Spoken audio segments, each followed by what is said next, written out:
Yo, yo, yo, what is up, my peeps? Jermaine Mancop here. We are back with another awesome video for you.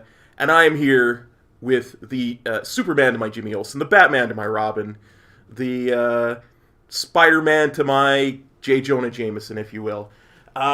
Metro from OneAzerothTV. How's it going, buddy? That's a great introduction. I was really scared what you were going to say, but I think you nailed it. And we're back because Metro has come up with possibly the coolest way to play the game. Like, this is just insane. But before that, I can't deal with this. I have to show this to the peeps. We came here to make this video, and I'm on top of a hanging reef thing in the middle of nowhere where nobody would ever stand.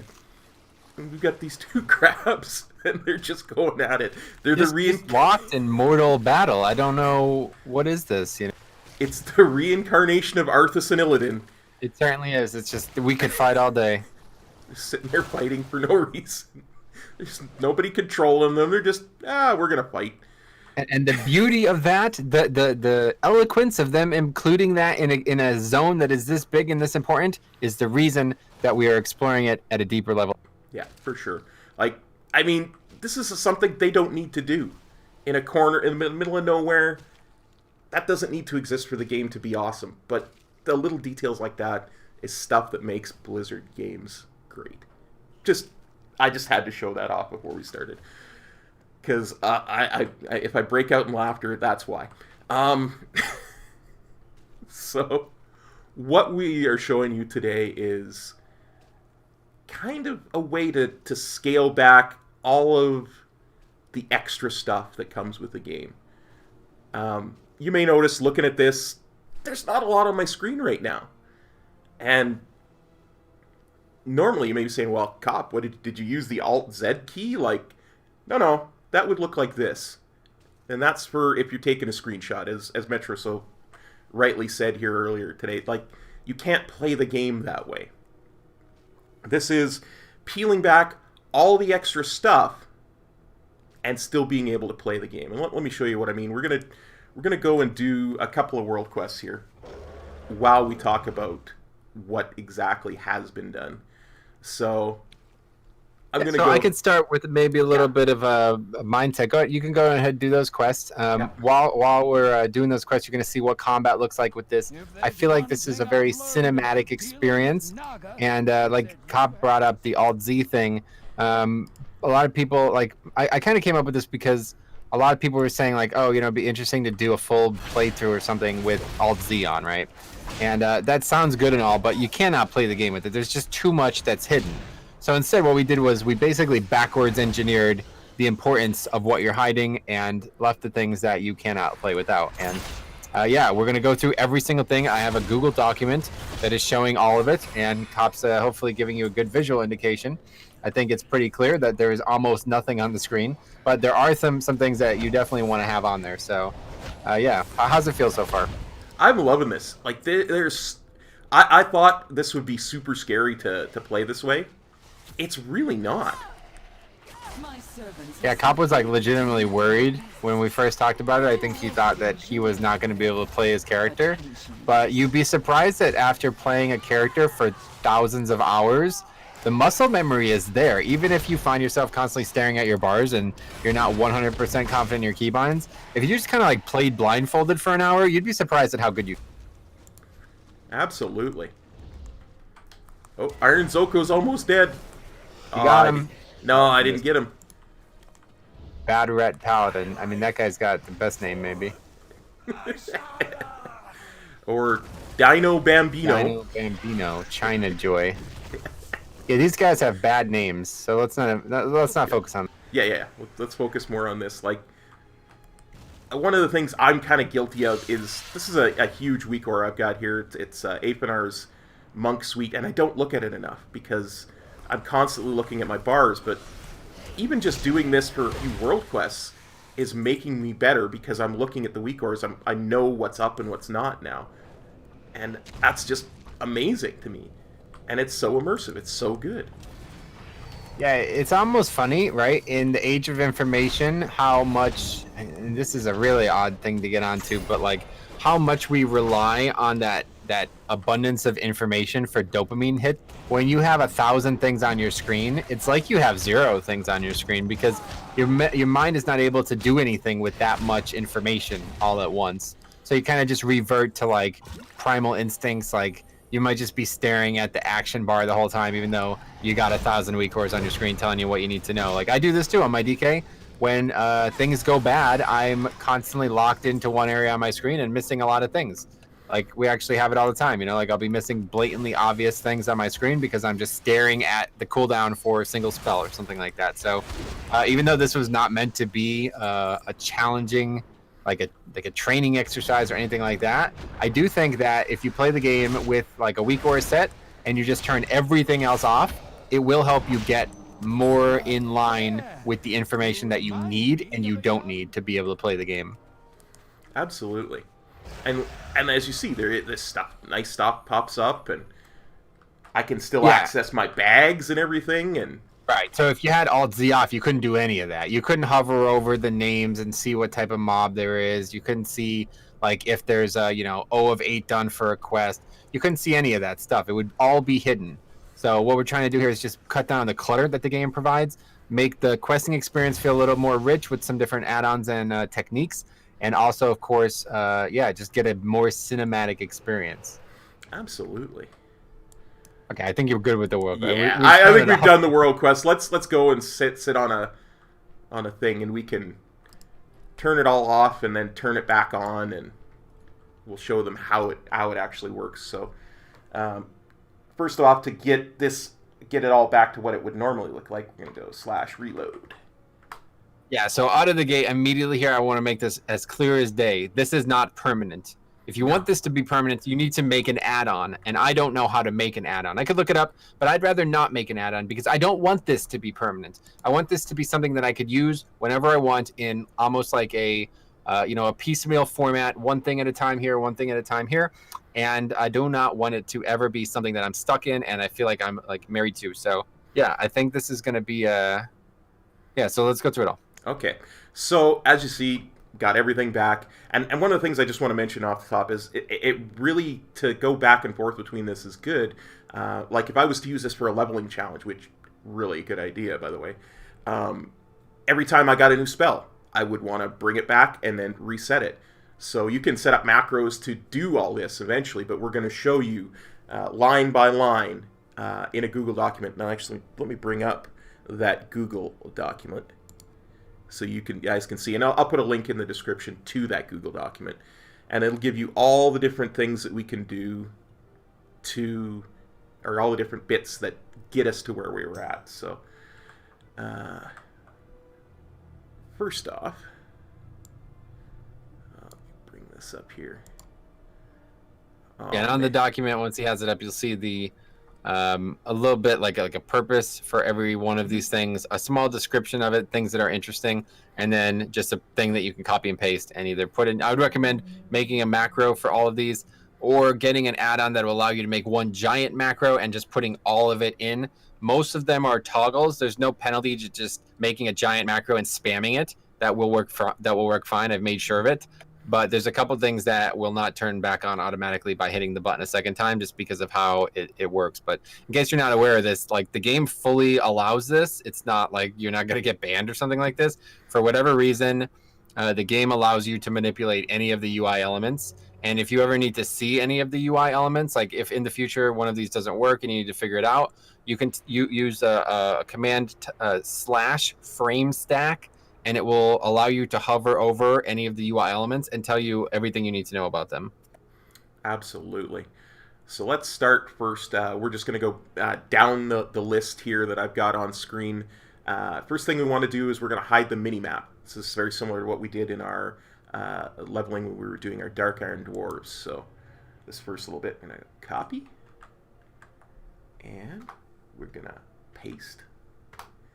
And boom.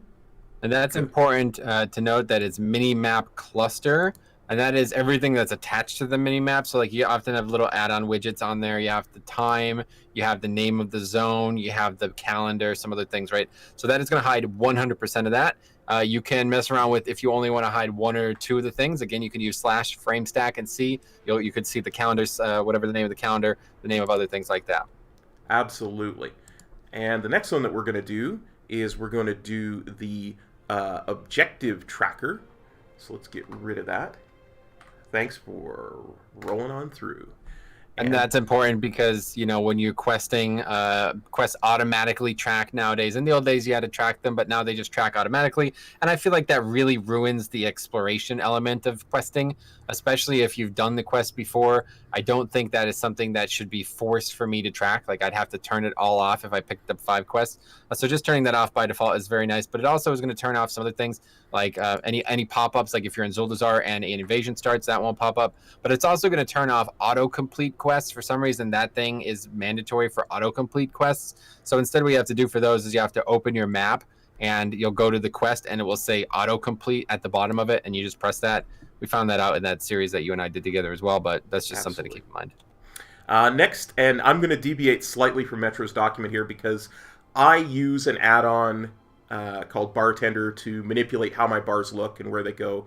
And I think 90% of people who play the game do that in one form or another, whether it's LVUI or there's actually quite a few of them out of there, like Razor Naga has one.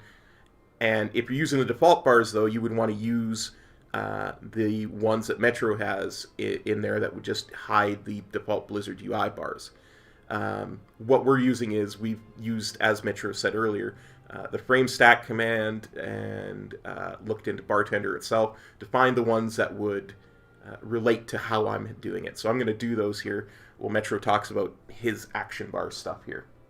Yeah, so what I do is just use the default, and I realized that when we started sitting down for this, I'm like, wow, I'm probably one of the only people on the planet that use the default, right? Very few people. So, you know, if you want to do this, it's probably just a lot easier if you just turn these things off. But if you can't play the game without them, then you can figure it out. We figured it out, and neither of us are geniuses, okay? So all you got to do is type, again, /frame_stack, and then you would hover over any of the bars. You should be able to discern what you need to type in. You just use the same, script macro that we have, and follow the formatting change. Instead of, say, main menu bar, we change it to, I think it was BT4 bar 1, BT4 bar 2. We just kept going down the list, doing it for every bar that comp has. And there's a couple that we couldn't figure out on the fly, but if you're really serious about this, you can just open up the add-on and it will have all, like, I think they're called, like, variables. I'm not exactly sure, but, like, everything that you manipulate is defined in the add-on. So it should be in there somewhere. If you absolutely can't figure it out and you do not want to turn the add-on off, you can just look through the add-ons code. Yeah, and I'm really quick just going to show the Bartender, the one that I use, Bartender, just so that people can see what we're talking about here. I'll bring Bartender up, and for instance, the bag bar was one that we couldn't figure out. So instead of just enabled, I clicked disabled, and away it went. Yeah, that's another option. I was under the impression that if you disabled those things in Bartender, they would not function, but they just don't appear. So you could just do that with the add-on as well. Yeah. The problem is then you'd have to return them all on every time.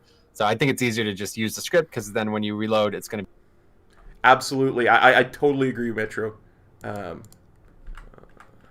that the script is a lot easier. There's just some things that are kind of hard to find. So the next thing we've got here is we're going to do the buffs. Let me just grab the buffs here, and we will turn them off as well. Bye-bye. Thanks for stopping by, buffs. Thanks for rolling on it. Oh, wait, we mixed it up. Yeah, I did yours, you did mine. That's not... Well, that's weird. Yeah. Okay, so now buffs are gone. And as well, debuffs, and I forget what else was that got rid of. Yeah, any type of proc or anything like that won't show up with all of those stuffs. Debuff is actually the same thing as buff, I'm pretty sure. If you get rid of the buff frame, you get rid of the debuff. Okay, and then the next one that Metro's got here is the cast bar, which is really kind of cool, because that way we won't see the cast bar. Yeah, and for me, I just used the plater equivalent for the cast bars, so I didn't really ever need it on in the first place. But yeah, you're going to probably need the cast bar on, so you could fiddle with that however you want. You can keep that one on if you want. Doesn't, all of these are fully mod. Yeah, and for my own uses, the weak ore that I use to track all my stuff actually does have a cast bar on it. Like if I was to sit here and cast Vivify, let me just actually hide the document so people can see what I'm talking about. You can see it would show the cast bar there. Vivify and mount up. Okay, and next we have. Targets. Let's hide some player targets. Yeah, so this one's a little bit more complicated. Let's talk a little bit about it while you do it. So the syntax here is the player frame is easy to hide it. We're just going to hide it like we've hid all the other ones. The problem is the target frame. The problem with the target frame is anytime you target something, it calls it to return regardless. So what we had to do was we had to run a script to make that not happen, okay? And then we had to hide it permanently because if you didn't do this, it would, anytime you toggled the player frame on, it would toggle the target frame off. Like it would alternate unless you already had a target. So what we did was just permanently hit the target frame and make it impossible to call the target frame in any way. I don't think that should cause any problems in the future. Again, if you ever need to, you can just reload and reset all this stuff. But there is no toggle to turn it back on. So if you are trying to turn the target frame back on, you will not be able to do that with this script. The other thing, obviously, it hides any pet frames. So if you're playing a hunter or a warlock or something like this, it will hide that too. Shouldn't really be a problem, but maybe you'll notice that you no longer have a health bar anywhere on your screen. For me, again, I use Plater, and in this document at the bottom, it shows how my screen looks with it. Cop doesn't currently have a health bar or anything for his pets on the screen. But yeah, this is something that you could go to add-ons, or you could even just not hide the target frame and kind of move it to a more, cinematic approach. I don't know, whatever you guys think is appropriate.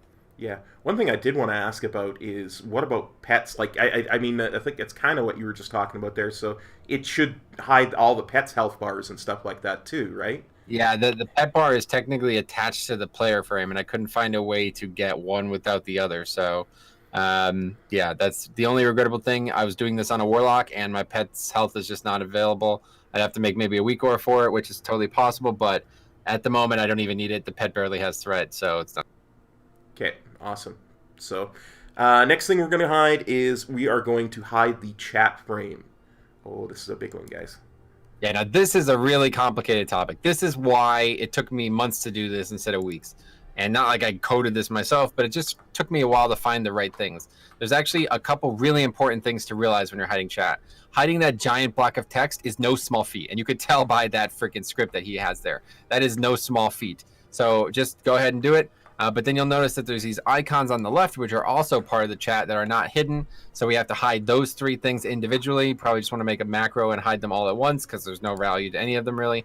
And then the most important thing is the chat input bar. And that is kind of the nail in the coffin here. Once you hide that, you think you'd be in trouble because then how are you going to input anything? But luckily, if you just press enter or like any other button that would pop it up, it will return. And it's not, this is kind of the more annoying one. As you see, it pops up immediately, and if you want to hide it again, you have to do the macro again. So I would definitely recommend making a macro for this one. It's going to hide it, but not permanently, because as soon as you call to return it, and you could probably make a script that won't call to return it, like will prevent the calls, just like with the target frame. But I think that's a really, really bad idea because you never know when you need to type something. So let's not ice the cake too soon, right? Absolutely. Absolutely, and this is the one thing that I made sure before we even started filming that I macroed so that I could, once I brought it back up, oh well, now I don't want it, bug gone, because all my macros and keybinds are still there. It's still working, as you saw when we were doing the world quest. So everything still works identically, and it's just gorgeous. Look at that. It's very cinematic, and I think a lot of people would be surprised at how much of the game they are missing because of the information overload that even the default Blizzard frames provide. Yeah, I mean, it's so much, and this is one of the things, like when I farm gold, just as kind of slightly off topic, when I farm gold, my favorite way to do it is to do old raids because it gives me the time to actually look around at them and see all the beauty that Blizzard provides us in this game, and it's not something you often do. But I mean, when you have everything else off your screen, you're kind of going to do that by default anyway. You're going to see and notice a lot more of the game. And it, as Metro says, very cinematic, very gorgeous. I love it. I really do. So we got a couple other things on the sheet. You want to go through those too? Sure, absolutely. Bring the sheet up on my screen so I can do it. Scroll down. Okay. Oh, yeah, action cam. I'm not going to do that myself. I have enough trouble with my camera. Yeah, so let's go through them all. So the first thing is hiding quest objectives. And this is where this all started for me, because I wanted to level in a way that was not forcing me to automatically know everything I could ever know about quests. So, Cop, go ahead and pull up your map, and I'm just going to show them what this means. Okay, let me just hide the document and pull up my map. Oh, wait. There we go. Yeah, so that little spyglass on the top right corner of the map, it's going to have one specific thing at the very top, quest objectives. So if you tracked that and you got these quests, it would automatically just show you like the easy mode version of the game. Like, oh, just go here. Don't even read the quest. Don't care about the quest. Don't do anything. Just go there, do things, move. You know what I mean? So you turn that off, immediately the game feels different. And we did level like this. How'd you feel about it? Oh, that I tell you, dude, that was one of my favorite leveling experiences, because we really kind of, and I mean, it really showed when you would say, okay, well, no, Cop has done this zone a million times. I'm going to just let him guide us. And even though I had done the zone a million times, I knew all the quests backwards and forwards. There was parts where I was just like, I don't know what I'm doing. And we had to actually read the quests to understand what was going on. And we had to find things. That's the goal for me, just to have a more immersive experience, and I think that does it. That's kind of like, that's almost the most important thing out of this. But there's a couple of... Absolutely. So, after we hide our quest objectives, next is Metro's action cam strings. Yeah, so I like the action cam feature. The only thing I don't like is the head move. My least favorite thing about action cam is when you're riding by a mob, you auto-acquire a mob, the camera like snaps to the side, snaps to the right, to the left. That's very disorienting, gives me a little bit of a motion sickness. I don't like that at all. But other than that, I really like action cam. I play a lot with it, but I do think it looks good. I mean, look at this. This looks good without action cam. So if you don't like it, you don't have to use it. That's what I do. You just type both of those two things in, make a macro, and it will automatically set it up for you, no problem. And then again, every time you log out or log in, it will ask you if you want to keep it like that. And if you don't, you can turn it off. Nice. Well, unless you are like me and your camera's perpetually screwed up. Not under the scope of this video. Maybe it would get fixed if you use action cam. Dude, I tried that. All right, keep going. Keep going. Getting off track. Okay, so next is your plater settings. And I'm going to do this import string because I want to see your plater settings. Well, I wouldn't recommend that because it's going to override your string. Oh, that's right, and I have larger boxes. Yeah, so let's talk a little bit about it, okay? The first thing is an image of just the personal bar only. So this is if you're already using Plater and you don't really use the personal bar, you're unfamiliar with it. I think Cop was unfamiliar with it. He could just look at the Plater bar and how I have it set up and try to set it up exactly like I have. And like I said, at the bottom of this document, there's a video link if you want to see everything that's going on for mine. But yeah, this is if you want to use this. I would heavily recommend using Plater for this because it gives you a very customizable player information hub. And when you have nothing else on the screen, you definitely need something, right? You need that. So, yeah, you could do that either with weak ores or some other circumvention of what we've been talking about, or you can just use Plater, fully customized personal bar. And if for some reason you just want my exact copy of Plater, which a lot of people have asked for in the past, and I was just always too lazy to give out, well, now it's finally in the document. So there you go. Awesome. I'm going to have to play with that because I intend to level this way at least once. We might do a leveling challenge like this month too. So yeah, and the cool part about it is you could it's going to pivot to your character. So when you turn your camera, like the thing moves with your character. It's very unique. And that's how the default Blizzard one does. But the cool thing about this one is that you can move it. You can place it anywhere you want. You can anchor it with different respects to like X and Y coordinates. So if you like Cop has his weak ores, for me, that's where mine would be. It would be right underneath my character. But so what he could do is he could move the anchor point to either maybe above his character or much below the weak ores. So no matter which way he turns his character, he'd still be able to see it and the weak ores at the same time. Like I said, fully customizable, an awesome add-on, and very, very good for max level play too if you're looking to play seriously. Absolutely, and that's one of the reasons why I have trouble with Plater as it is right now. It's something I have to change, actually, is because right now it shows up underneath my bars a lot. So it definitely is something I should anchor directly over my head. So, okay, the next thing we've got, smooth textures.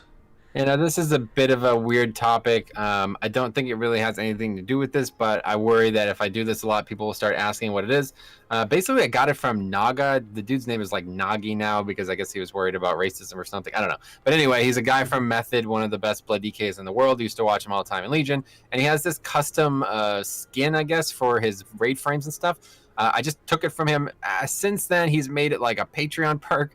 I'm not a big fan of that, so I got it. If you want it, you could get it. Obviously, it's just free shit. Like, who could stop anybody from taking this?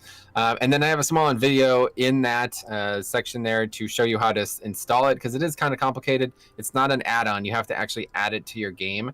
But it replaces the Blizzard raid bar texture. So again, in that video I linked at the bottom of this page, it'll show you what it looks like. If you've never seen my stream or my content, it looks very different. Let's put it that way. But if you don't want to look looking like that, then you don't have to use it.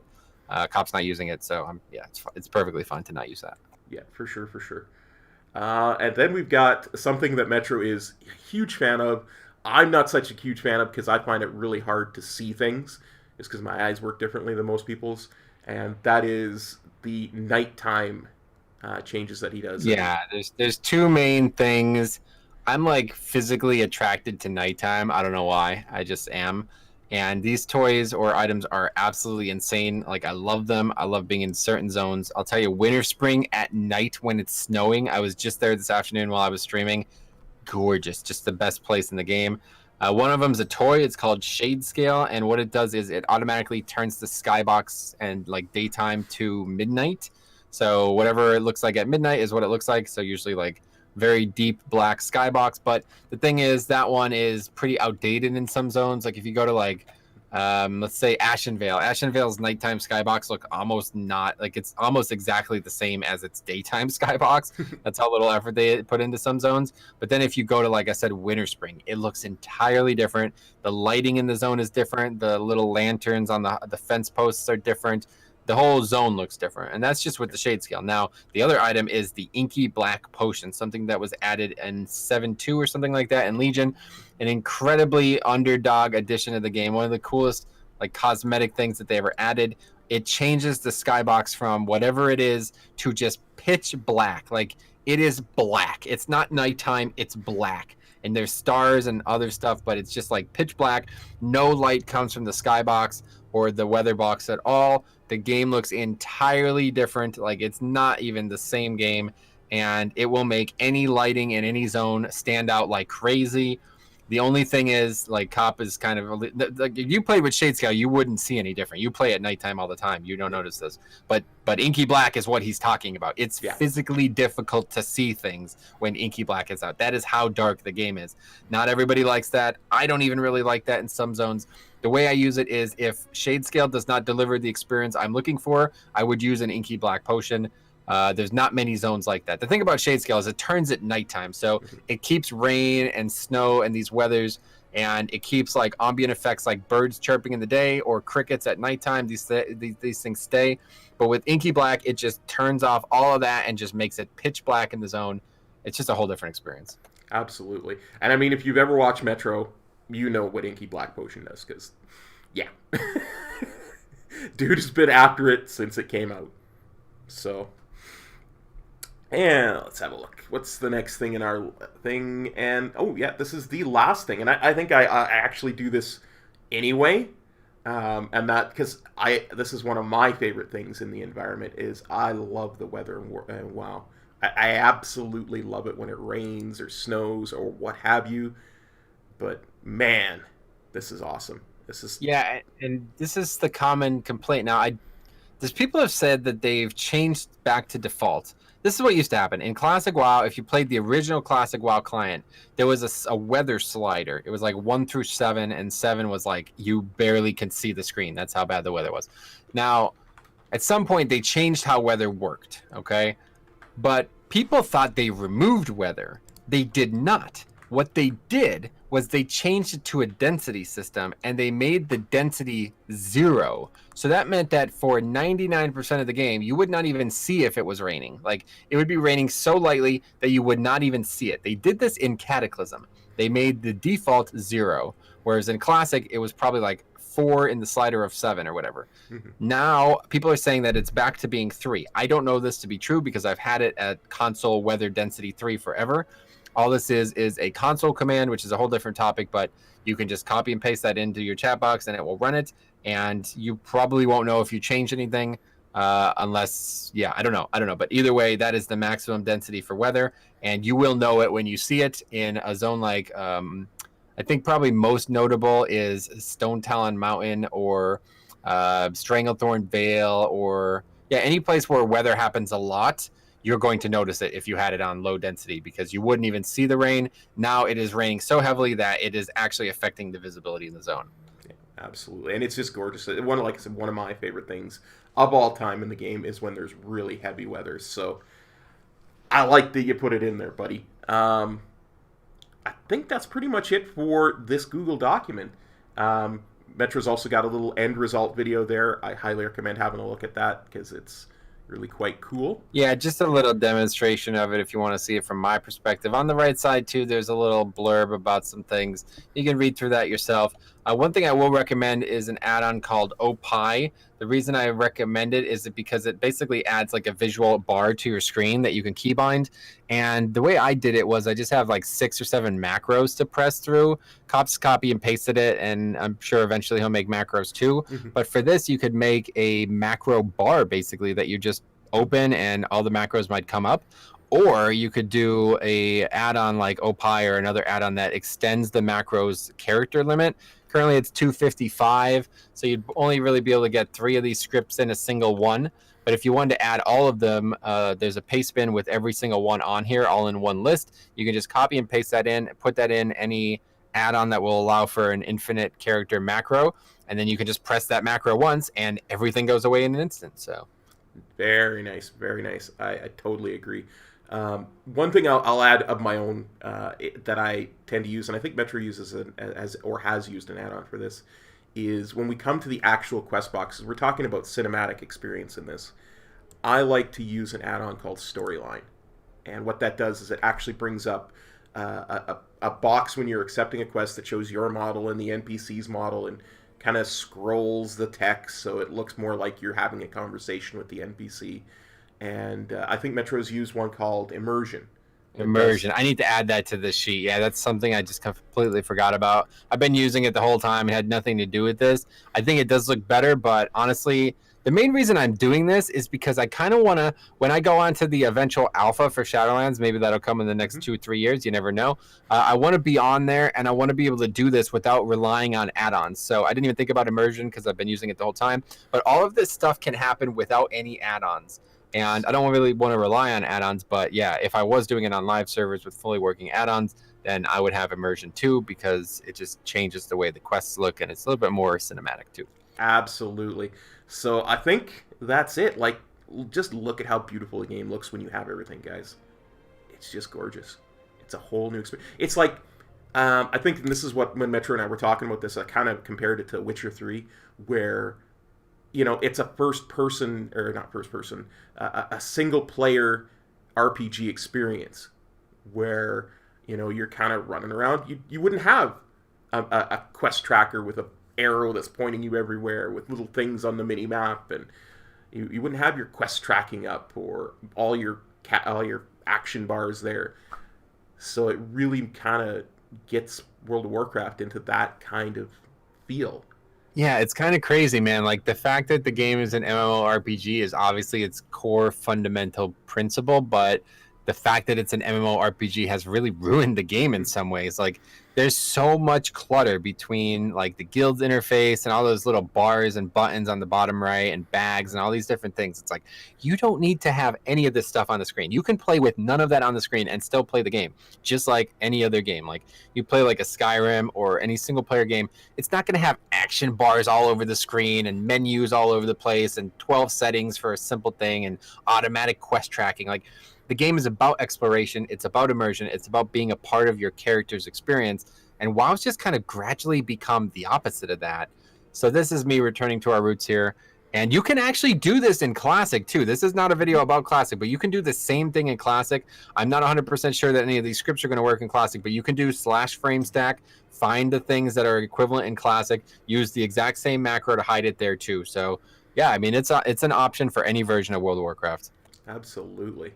And, I mean, when the Burning Crusade one comes out, that'll work for there, too. Because they all use the same core machine. Anyway, I think that pretty much covers it. And I got to say, I'm in love with this. I'm definitely, next time I do a leveling challenge, I'm going to have to do it this way because it's just gorgeous. So, anything else to add, buddy? Nope. All I'll say is that turn your game sounds up, turn the ambience, the music, and the dialogue up to max. Maybe turn the lights off. Turn on that shade scale, just chill out, man. It is so relaxing to play the game this way. It is a whole different experience. I think you're going to be surprised. Absolutely. I know I was. Like, just once we got into this, I was like, wow, there's just so much more to the game now. So, I think that's going to be us for today. I think we probably made another really long video. I don't think we quite got to an hour this time, but... This is 2.5 hours, it looks like, yeah. All right.